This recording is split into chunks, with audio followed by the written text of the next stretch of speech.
The Green Bay Area Public School District has released a back-to-school plan, which recommends all students begin the year outside of the classroom. And that's where we begin tonight.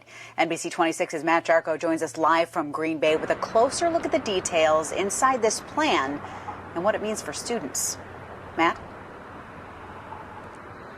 Nina, some 20,000 students may have to wait a little bit longer to return to the classroom here in Green Bay because district administrators have recommended that when school starts on September 1st, all learning begins in an off-site model. That was one of 3 models presented in the district's plan. The other were on-site and blended. Now, the district said for some students to move into this blended model and come back to class a few days a week, there should be a 14-day trend of positive statewide tests at 5% or less. Now, this is not final yet. The board will likely vote on this plan next week.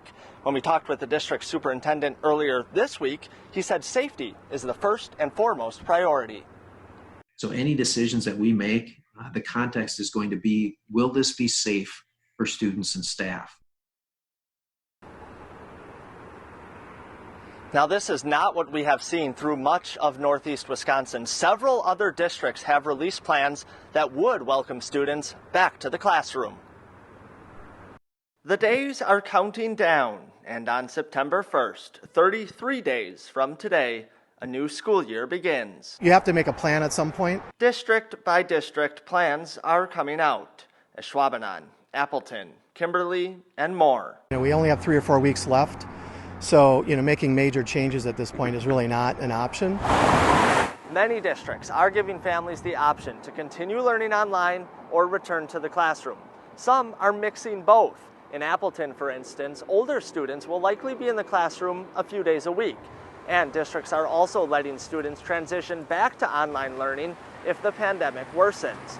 Also, when students are in the classroom, many will be required to wear a mask. And it's in the schools where each district will look a little different. They're working to distance kids in the buildings, have them use sanitizer, or space them out in hallways and during lunch or recess. Maybe for breakfasts, instead of having the students go to the cafeteria, maybe they pick up a grab-and-go breakfast when they come in the building and they report to their classroom and they eat it there. For families who opt to go online, officials believe it will be a better experience than March. Access to technology and learning platforms have been thought through for months. If you're just not ready to send your student back to school yet, rest assured we're going to be ready to provide them with a solid instructional platform. Teaching and learning will take place. But even with all these plans, the pandemic has shown us things can change quickly. While the calendar keeps counting down to September 1st, districts are preparing for the many days beyond. And you heard more there from our interview with Green Bay Superintendent earlier this week. Today, he said the plan the district has released will be monitored frequently and possibly updated or changed if circumstances or guidance is adjusted.